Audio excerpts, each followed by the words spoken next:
হয়েছে। এই তোমার আর আমারটা না একটু অদল বদল হয়ে গেছে। ওটা তো সুরা আছে বেবি, ওটা আমায় দাও। তুমি বেড়াতে এসে এসে ছাইপাশ গিলছো। দাদা তোমার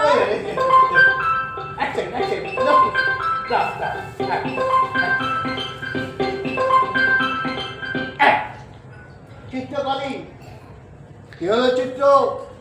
তুমি কি ভ্যাকেশন আমাকে শান্তিতে থাকতে দেবে না? এবার আমি তো স্যালারি কেটে নেব। না না না না স্যার, রাগ করবেন না, প্লিজ রাগ করবেন না। একটু এমার্জেন্সি হয়ে গেছে, তা নাহলে আপনাকে বিরক্ত করবো কেন বলুন? লিটারেলি? আরে জমের দুয়ারে কি এমন এমার্জেন্সি হতে পারে যে আমাকে দুদণ্ড তোমার শান্তিতে থাকতে দিচ্ছ না? না, আসলে ব্যাপারটা হয়েছে কি স্যার, ওই হ্যাঁ। যে সকালে দুজন আরে সামনে না, সামনে না। হ্যাঁ হ্যাঁ হ্যাঁ হ্যাঁ হ্যাঁ হ্যাঁ বাহ বাহ বাবা, দারুণ সমাধান চিত্র। শোনো, আমি অ্যাপ্রুভাল বাই মেল পাঠিয়ে দিচ্ছি, তুমি আমার জায়গায় কোর্ট লিড করো। আর ওই জাজমেন্টের ব্যাপারটা স্যার। আরে বাবা, লক্ষ কোটি